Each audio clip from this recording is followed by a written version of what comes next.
Mesa City Council study session for May 19, 2025. All of our council members are present. Item 1 is to review the agenda for tonight's meeting. So, council, let's go through that if you have any questions on any items on the agenda.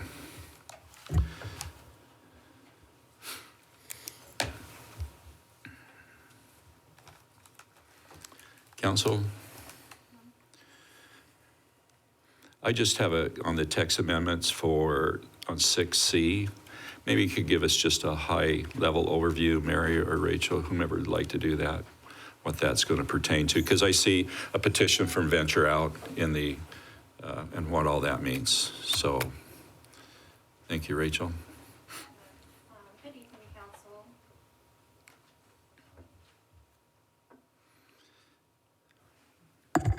Tapping it too many times or something. Good evening, Council.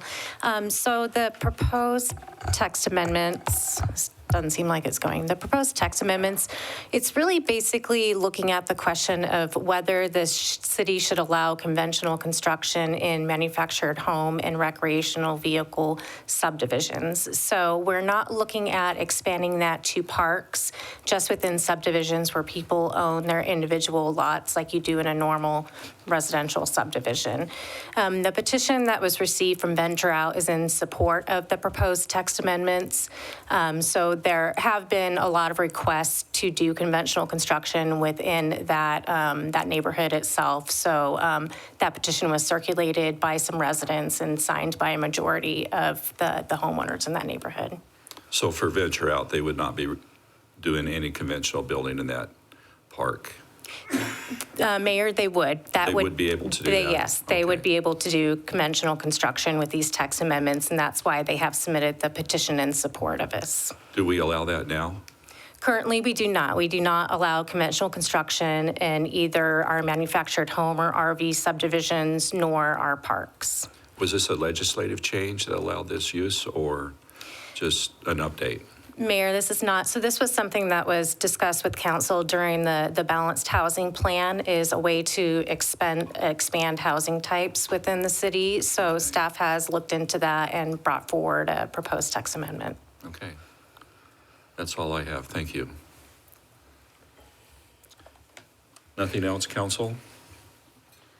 I have Ms. Goforth. I have a question on 5J. Is this just on the safety, comprehensive safety plan? Hi, Mr. Gadarian. This is working. Yeah, it is. Is this just an update of where you are, or is this some new information? Good evening, Mayor, council members. This is the actual final draft of the final report. Okay. Nothing has been really updated in the report except some text since we presented to the Sustainability and Transportation Committee, I believe in March. Okay. Okay. Well, I didn't have anything in particular. I don't know if this will be, what's the next step after this? So thank you for the question. Why we're bringing it forward right now with the final draft and approval from council is out on the street right now is the opportunity to do Safe Streets for All implementation grants that are due June 26th, so at the end of June.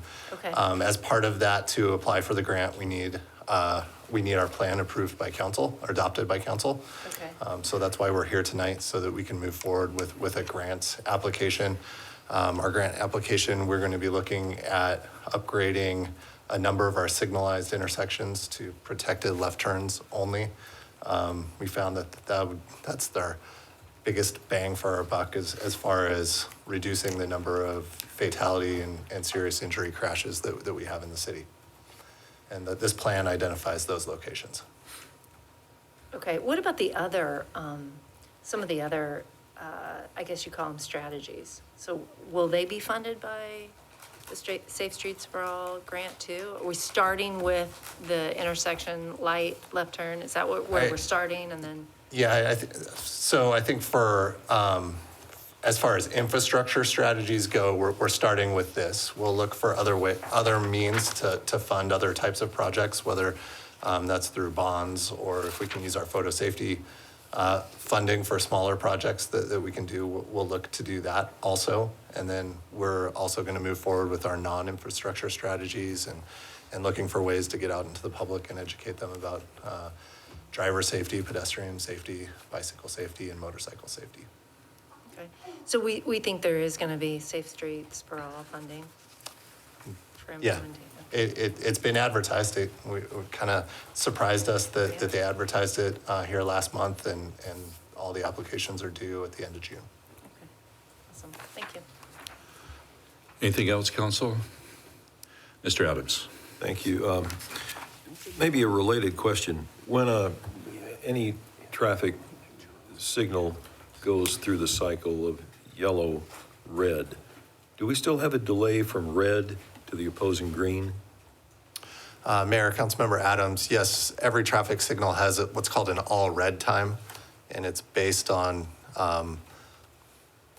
the width of the intersection or the speed of the streets. It varies anywhere from 1 to 2 seconds that actually all the traffic signals are red in the intersection, allows cars to clear through before the next phase goes green.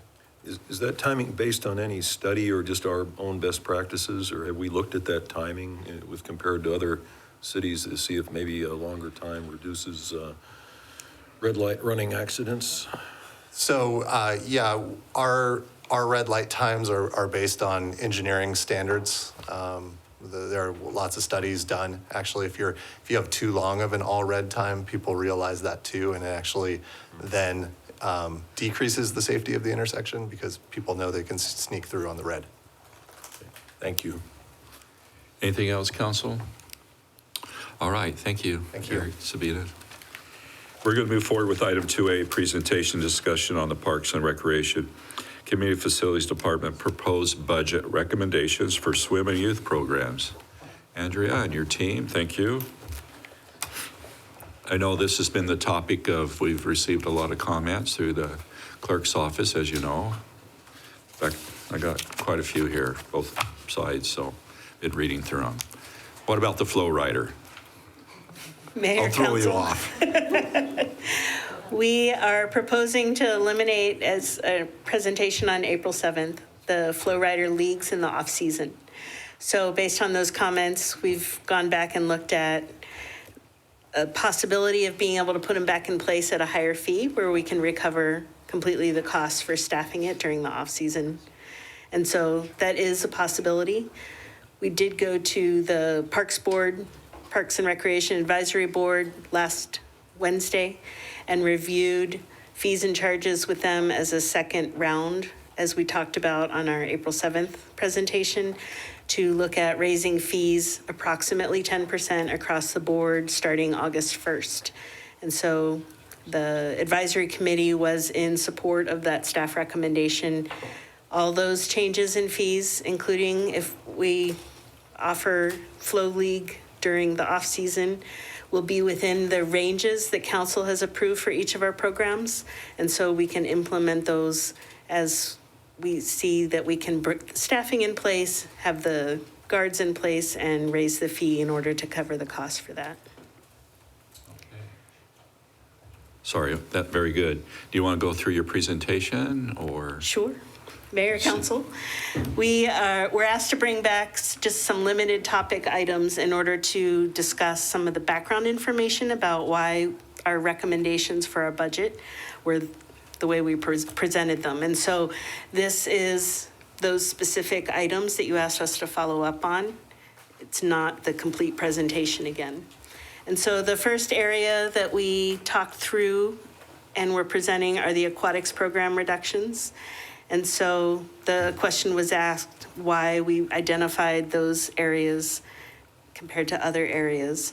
And in each of the cases, we felt like what we were proposing would have the least impact on number of people that were participating in each of those items and had the least amount of cost recovery with it. And so the backup data is what we have on these slides behind that. So water exercise classes, elimination during the off-season, and reducing the amount of lap swim hours were based on not having other uses in the pools. Again, based on the feedback and the comments that have come in, there are rates that we could charge to offer those during the off-season that are pretty substantially higher than what they are right now, but still within the range of what council's approved. And so we are looking at, just like with Flow League, being able to offer those at a higher cost during the off-season. The swim lesson sessions for a cancellation, those are a few limited time slots at a couple of pools that had very low registration, low participation. So a couple years ago, we had added a couple of sessions before the regular lesson timeframe of 9 to noon. And those were very low in participation. About 330 people took those classes last year. And so those were the ones we were proposing to eliminate. The pool's not full at those times, and therefore our costs are not completely covered. Next one. Ms. Pillsbury. I don't know why I'm having a hard time understanding what this is exactly saying. So what you proposed to us before, this is now changes to what you proposed to us before. You're just explaining in more detail what those reductions are and why? Correct, Mayor, Councilmember Spilsbury, it's the data behind why these were the items that we recommended for reduction or elimination. Okay, so none of this has been changed from the previous presentation. Are there slides that have been changed from previous? No? No. Okay, so nothing's changed monetarily. You're just now helping us understand why we've made those, or the public understand why we've made those decisions. Correct. Mayor, Council, the request was to present specifically the items that were identified at the time the comments came in. We were identifying the ones that we had available to us to identify those programs. So that's why this list is here. They're only addressing the ones that were specifically sent to the clerk's office at that time. And I don't remember the exact week when that was, No like 3 weeks ago. changes are being suggested because of those comments. We're not saying We're just because this many explaining- people were we're- upset we're about sharing- Flowrider. No, we're just sharing with you that detail. And then the conversation was, okay, so identify, go back, review. What we want to do is, again, review with council, because the way we look at it is, you can look at how much of this is being subsidized by the rest of the city. Right? For example, canceling the 2 swim lessons, even after you do that, I mean, it still costs, it costs $21,000. It's going to it raises about $8,500. For 330 people, it's still $40 a person subsidy. So part of this is just to explain how we got to where we were. And Andrea explained, we're trying to be very careful to have low impact.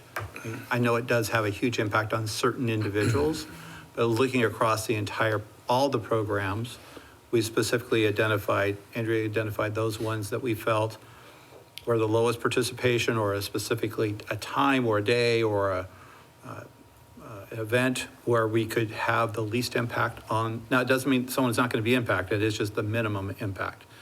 And so we've done that, and then the conversation was, well, are there alternatives? And if you recall in that presentation, in her original presentation, she identified, well, if these rates don't get adopted, then here are some other, mostly events, that could be reduced also. But we just want to make sure council understood what was being discussed and why these were chosen. I think that was missing maybe since the time we made the presentation. So yeah, nothing's changed. We're still recommending the changes that have been presented, or the changes that have been presented to the council, because what the philosophy was, achieve the reductions as much as possible with the least impact. And so that's what you have before you. So your comment about the lap, swim, or exercise classes at a higher rate, this is already representing the higher rate? No, Mayor, Councilmember Spilsbury, what we're saying is if council gives us direction to find a way to offer those, right now, in order to still achieve the budget reductions that we need to, we'd have to charge a higher fee at 100% cost recovery, which will be substantially more than what the current rate is, but it is possible to do that.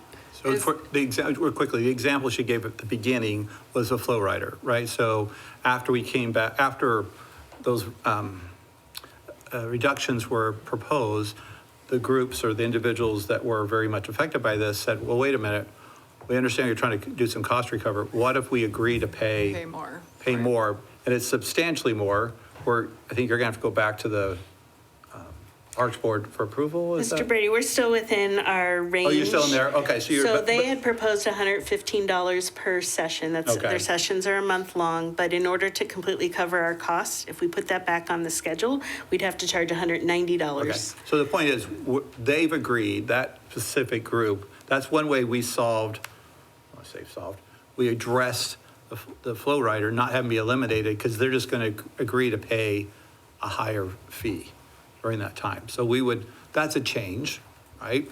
And we're going to say, we wouldn't propose to eliminate that now because there's a higher fee to cover it.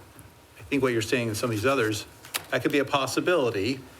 We don't know how people will respond to that, but that would be the other alternative. Instead of cutting the swim lessons, you could raise, I don't know what the number is, Andrew, you could raise that amount to help cover some of that cost. Again, it's, even at this number, it's still $40 a participant that's being subsidized outside of the fee.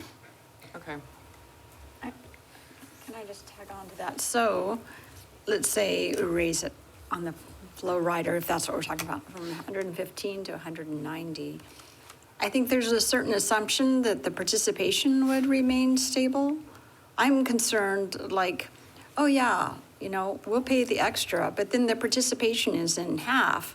So, you know what I mean? We may not financially, I don't know, just a consideration, and I'm not advocating for one way or another, just is supply and demand, and sometimes when the price gets really high, the participation falls off. Right, Mayor, Councilmember Duff, so we, on that flow league, decided in order to meet our costs, we'd need at least 8 people to sign up each month at $190 to cover our cost. And so that, if we didn't have enough people register, we wouldn't offer it. I see. Thank you. If I may, I think that's a great way to handle it, because then if the market doesn't support it, then the conversation is moot, right? So we just go to what the original plan was. So, but it sounds like this group is willing to pay the extra cost to continue the Flow Rider program so that we get cost recovery.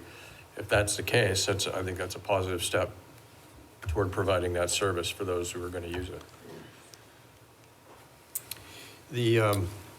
I guess, just to narrow this down a little bit, the other 3 issues that have been flooded into the box have been the elimination of water exercise classes and the swim.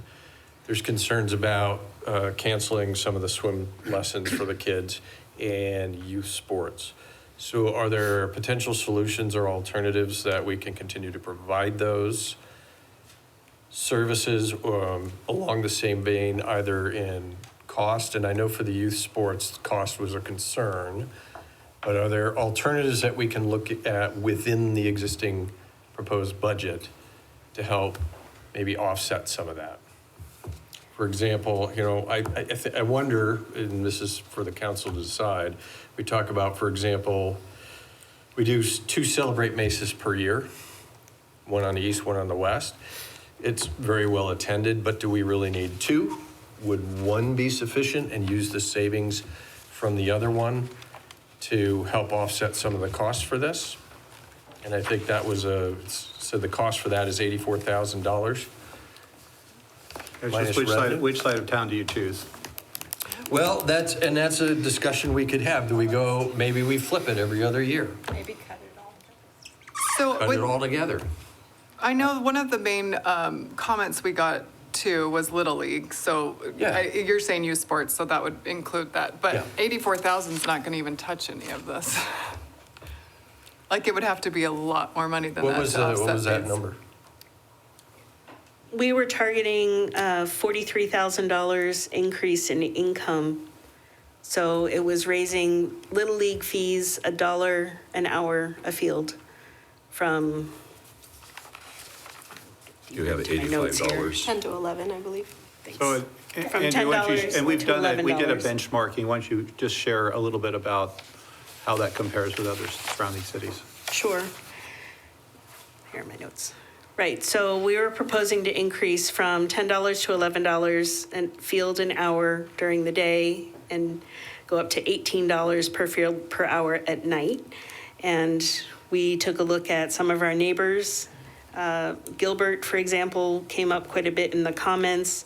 And so for those partner groups, they're at $7 per hour per field. At nighttime, that goes up to $7.25, but to use the field lights, it's an additional $12 an hour a field. So they're getting to $19.25 compared to our proposed of $18. There were also some comments related to the groups that are not our affiliated groups, and so those are groups that are not no-cut programs. Say this the other way around. They are programs that have tryouts and cuts. They are programs that are not the majority participating or Mesa residents, and so they pay the full fee. So the same size field for that same age group is $18 per field during the day, $32 at night. And if you compare that to non-coalition groups in Gilbert, we're looking at $10 during the day, plus an additional $15, so $25 per field at night, compared to $32 for us.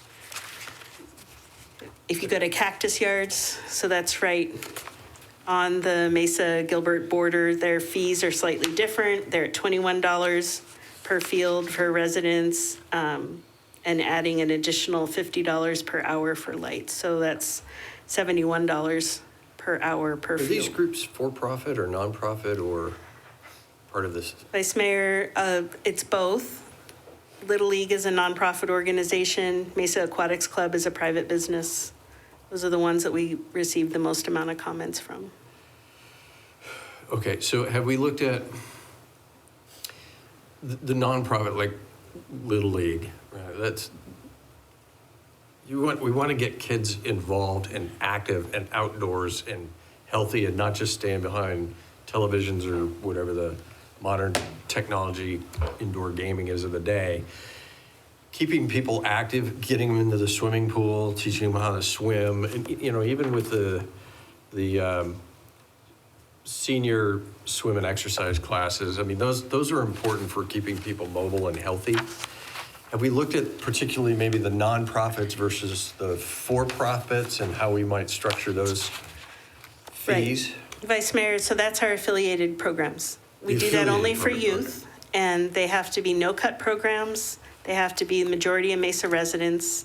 They have to have training programs for their coaches, good behavior requirements for the parents, those types of things in order to be an affiliated group with us, and they apply every year. And they get a preferred rate? They do. So that's the difference between daytime, $11 a field versus $18 a field. Okay. Starting to get some of this. So I think just looking at and considering what we've read in some of the emails, working within the budget limitation that we've established, I would like to continue to look at this problem moving in the future, because I'm even, the Celebrate Mesa is great. I think we need to have those type of events, but we do have some, right? The 4th of July party downtown, we have several other events. Celebration of Freedom. Celebration of Freedom, thank you, I was losing it. Senior moment. Celebrate Mesa is great. Do we really need 2 of those? Maybe we reallocate this somewhere else and having these discussions. Do we have to have this discussion now, or could we have this as We could have it later. I just remind. within the budget, The right? history of those 2 programs specifically, and remember, the net difference is only $54,000. Correct, I You're not see that, making yeah. a big difference. Years ago, the comment was, the concern was, as the city continued to grow and get larger and spread out, being able to connect with our community, with our neighborhoods, with our residents, it was just very difficult, right, to have that one-on-one engagement experience. I tormented the staff. Initially, we would go and have open houses at the schools, at the high schools, and we'd get about as many people as are showing up at the budget open house, right? Very few. Then we thought, hey, let's go to the malls. Everybody's at the malls. Well, and that's when Fiesta Mall was still around. That shows you how far, we were outside of J.C. Penney, right? City Hall at the mall. City Hall at the mall. Great idea from San Antonio. That didn't last very long because, again, I mean, it was good, but it wasn't a tremendous amount of activity. Then we thought, listen, let's find a way to really engage our community and use our own facilities. And that's where this came from.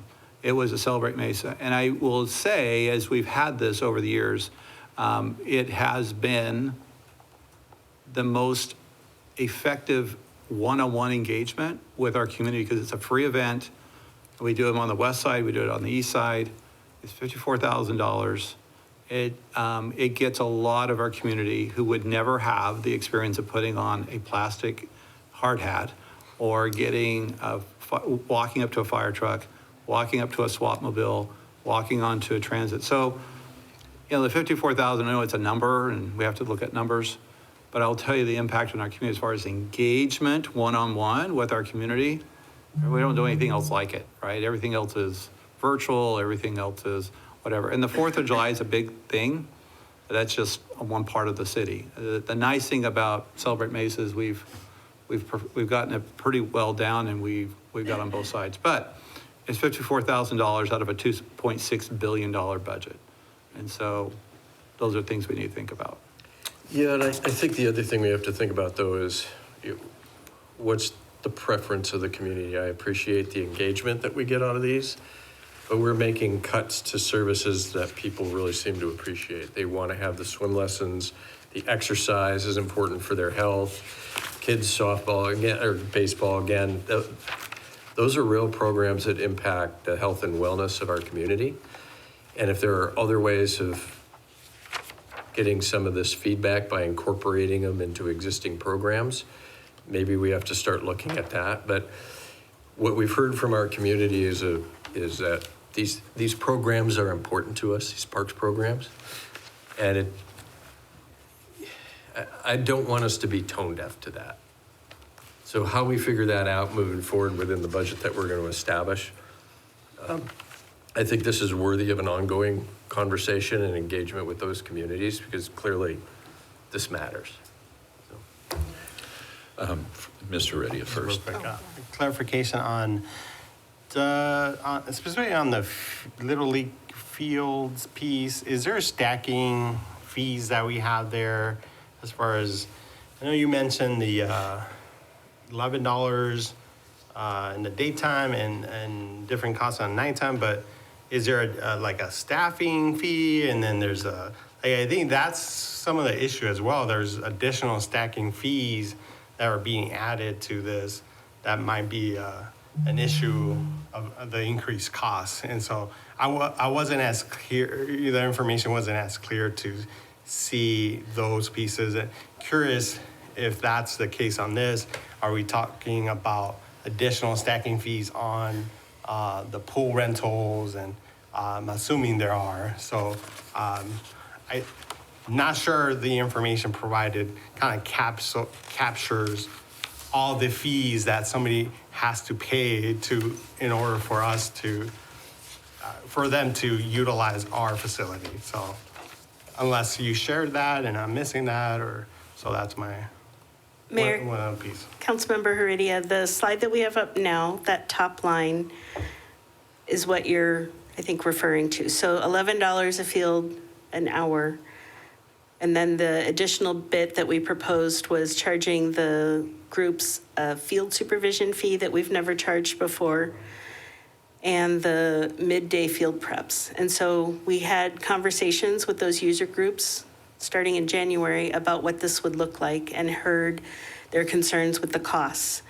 A site supervision fee is typically charged per hour for our non-partner groups. And what we arrived at through those conversations was to charge it just by day. So normally, if it's not an affiliated group, it's $32 an hour. We're proposing $32 a day per complex. And then midday field preps are typically not needed by Little Leagues during the week. It'd be their Saturday timeframes where they want a mid prep in the middle of their about 6 hours of use, 6, 7 hours of use. And so again, for them, we're proposing just to charge that $85 prep fee once per field if they need a mid-prep. And that's on top of the per hour fee for. That is on top of usage. that. Okay. And we haven't charged that piece. Those two Before. fees were not passed through to our partner groups before. Okay. And then on the pools, you were asking about that, and we charge, if somebody's renting the pool, the complete amount to have all the guards and the staff there to have the pool open. So it's a flat fee. We have 2-hour minimums for renting a pool, or if it's a swim club coming in for practice, those fees are based on 4, 6, or 8 lanes of use. And those are basically $4 per lane per hour, but then we have minimum number of lanes to rent. And is that part of the revenue that you show here, or is that not? What's the revenue piece then? Correct, that's part of that second line of raise fees for affiliated youth rentals. So for a lane rental, we're currently at $3. We're proposing to go to, or the Parks Board approved, going to $4 per lane per hour and still having the minimum number of lanes to rent. That $120,000 in expected revenue is based on that side of it and the field use fee increases. Ms. Spilsbury first, sorry. It was yours. It's related to that. Yeah, go Okay. Well, how many affiliated youth groups do we have for Little League, for the baseball fields? A dozen, Amy? And so how does that differ from the cost if you're not an AYG affiliated group? So the field daytime rate is $18 for a softball size field if you're not affiliated, and $11 during the day if you are. So did the non-affiliated go up too, those Yes. fees? Okay. And same with the site supervision and the midday? Yes, those Field fees preps. increased as well. Okay. And how do they differ from, you have the affiliated costs here, 32 and 85. What's the non-affiliated cost? Sorry, what I'm saying is we are raising those fees August 1st for everybody. The rate is not different between the groups. What's different is how often we're charging. So site supervision for a non-affiliated group is charged per hour, not per day. Okay. And field preps happen, we work it out with the tournaments, how often they want to have field preps. But typically, they're happening every 2 games, however long they're in there for their rental. Okay. Sorry, Angelica. Ms. Spilsbury. I have a lot that is in my head right now, and we kind of have to make a decision on this, yes, because we're, Again, listen, your tentative budget just sets a cap, right? I mean, sets these numbers are not going to make a difference in the tentative budget. You can come back and have these unless we conversations. didn't want the 2% reduction. Well, that's a different, it doesn't affect the overall tentative budget action you're doing today, right? Because that's a number, it's a large number at the top. Set by, I think we have it by department, or is it just by fund, the tentative budget? Yeah. City, so, but this is back in the context of trying to keep that 2% going. So council can approve the tentative budget and still have these conversations during the year about how you want to manage that. And I would just when say, could we have those? Like we would, because we would need to do it with our whole council at the dais. So when could we have, because I don't want think to get that into the weeds when it's already 5:50, yeah, no, but. we could have, and we could do that anytime after June 1st. But,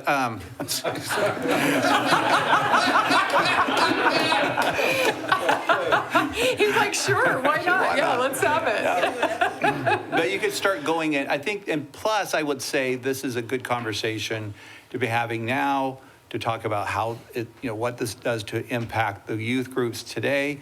But it also is going to need to lead to the conversation of council about thinking about, okay, next year, when we come back around. Right? It's not going to get any easier. Right. We took the low-hanging fruit. We took the ones where we're trying to cost recover a little bit more, right? Not full cost recovery.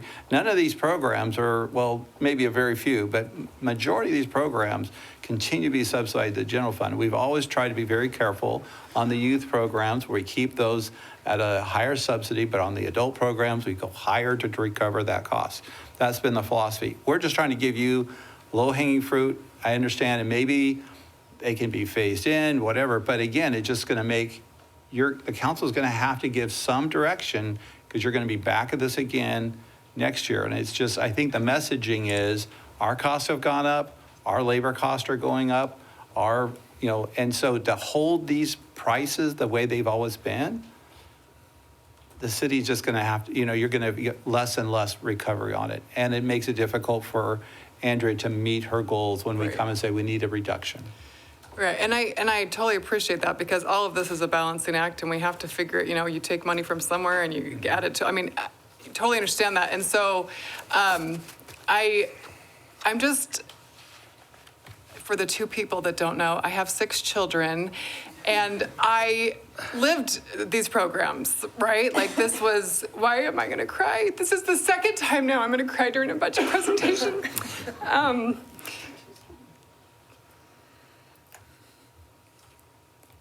There's so many families that depend on these programs, and it's a blessing in their lives. I'm so sorry. We didn't have a backyard pool, so we lived down at those public pools, and swim lessons, and Little League, and swim team, and all the things. And you look at these numbers and you say they're low. I don't know exactly what we're comparing them to, but all I see is 5,781 people can't go to these public swim on Sundays, or 330 kids now can't do those swim lessons, right? Like 1,200, people can't go exercise now at the pool. Like those are all people, those are all numbers. And so I would rather take money from somewhere else, but I don't know what that is. I don't know where we find that, but I think we've got to look at this. I really enjoy Celebrate Mesa, but for the life of me, I can't figure out how we can justify spending bond money on a new rec facility, even though it's in my district, and I would love it. But how do we spend millions of dollars on that we then have to program? How are we going to build 2 new pools that, yes, those communities will love, but we can't even keep open the pools we have. We're closing Fremont. There's going to be no pool over in that part of town for 5 years. Like that kills me. And so I have a hard time moving forward with even plans for that kind of stuff. We have the authorization now from the public to spend that kind of bond money. But as Mr. Brady just said, we're making these cuts now. They might have to be bigger next year. There's so much uncertainty with the economy. I can't in good faith move forward thinking that those are good ideas right now. So, I don't know. Mayor and council, no, listen, these are not easy. These are hard decisions. I told the council at the beginning of the budget process, because the Councilman Goforth asked me a question, so did you take 2% from every department? No, we didn't. There's some departments that didn't take anything because their supports are, we're not going to cut the fleet services. My goodness, that'll just make it more difficult to get patrol cars out on the street, and they're waiting, for patrol cars. This may just be this is not a huge amount of money, right? This is not a huge amount of money. We can freeze this for a while. I think the conversation is good because I think going into next year, you'll have to make a decision. Do you take something like this and more? But you can say, let's just table this while we have these conversations. It's not going to break the budget, right? It's not. It's just not going to do it, despite what you hear. We can absorb this for a period of time until we have these discussions. If council's not comfortable, let's just have these. Let's just not take these right now. We'll continue. We know what the dollar amount is. We can have that conversation during the year, and as we get into next year's budget, you can decide whether. And I think there'll be a good discussion of the council. It's like when we make decisions at parks and rec programs, you're going to have to make some tough decisions about who's going to get impacted. Where's the priority? Here we are not eliminating programs, right? We're carving off little edges. I say that, and I understand relative, but we're trying to be low impact on this. But we can hold off, leave these alone, approve the budget without these changes, and then keep having the discussion through the year. It just there may be a little more extra that the council has to consider next year, or maybe not. But we are talking about a fraction of the totality of the general fund. And I'd hate for the council to get too wound up on these. I mean, these are very important programs, but this amount is also not significant in the totality of the budget discussion. So I have a question. Ms. Spilsbury, does that help you? I think we need a tissue box up here, Andrew. Okay. With that said, the $765,300, that's additional budget needed to keep programs as presented, correct? Does that also include the increases that you are proposing August 1st to offset that number, or help me Yes, out Mayor, the increases we're proposing August 1st, plus the reductions. there? Equals this we- number? Yes, we would not need to increase fees August 1st. We would keep our fees that went into place April 1st if that were available, and none of the reductions or cancellations that we talked about would need to happen. We still have a need to increase our part-time staffing allocation, so that was one Yeah, point. that's not a factor. That keeps going. Yeah.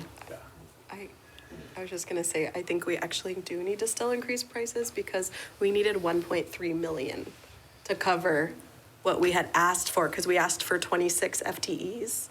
And so we need to increase the prices, but if we received this, we could offset some of them, like the ones that are the Little League and those kind of ones that you're saying, you know. But I think we would still have to go with some of the August 1st. No? Okay. Never mind. What are we never minding? Go ahead, Candace. Candace. Sorry. Mayor and Council, one thing we need to back out of this when we're looking at this particular number, the 765, that does have the closure of Fremont Pool. We would continue to do that because that does require $2.1 million in renovations that we do not want to do for a pool that we're going to be discontinuing in the future. And that's 430 is the operations? Yes. So you take that 765, take the 430 out, and that's the difference that we're looking at. I thought I was told it was like, that we could get by for another year with a couple 100,000 with Fremont Pool. Councilmember Spilsbury, we do think we can open another year. I don't think we can operate for 5 years without doing these Okay, renovations. so the 2.1 million is for 5 more, or to keep it open until the other pools came online. Right. Oh, yeah, you just don't want to put too much money in a pool that you're going to close. Right. So But you could maybe go. If we do keep it another year, we would have to operate it, which would be the $430,000. That's what you save by closing it 1 year early. But Candace, the 765 theoretically keeps that open for another year. It does. Okay. 765, That would be the difference. $700 million general fund budget. We can handle it. And keep the conversation going. All right. Mr. Adams. I'll be very brief. Nobody likes price increases. I don't, nobody does. They're a fact of life, however. I do have a question. When my son was young and we were very involved in Little League here in Mesa, I didn't know a team that didn't have a sponsor. So when we come back to talk about this, I'd like to know if we know a little bit more about that. Do companies still sponsor these teams? Are they receiving revenue? Because we're talking a couple dollars here, and I'm assuming that that is per team, per game. Is that right? That's correct. Okay, so I'm just asking, do we ask, are there other sources of revenue? Because when I sponsored a team, I wrote a check that covered a lot of expenses. So I'm just curious what the status of that is. We can talk about that later, because I know we're late. Okay, council, sounds like, So Mayor, can I just clarify direction? yeah, that's. Because I know what we- it's tough, but we hold off on making these cuts for now. These raises and fees and cuts are this related to the 765? Council, are you okay with increasing the fees, but not eliminating these well- programs? Mr. Brady, we would need the fee increases. That you've already If we approved. need to, for August 1st, Okay, if we're covering the increase in part-time staffing to meet the participation that we're seeing. Well, I think benchmarking these programs are critical to How see much if more we're is that? competitive. What's that cost? It's 1.2 Yeah, 1.2. On and top some of this change. or total? on top of It was this. for those 26 FTEs that we needed.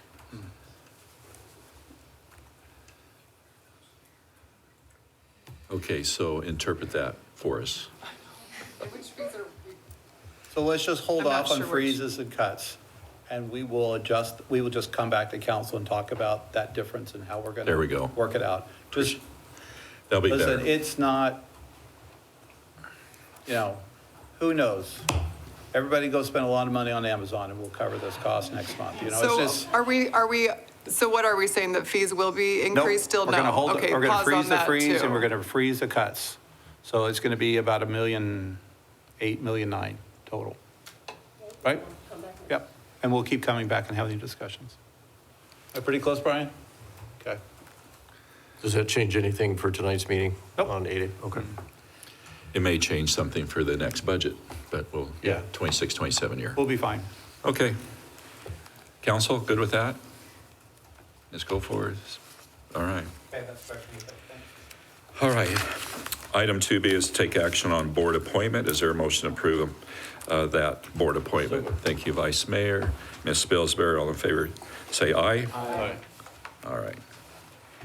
Passes unanimously.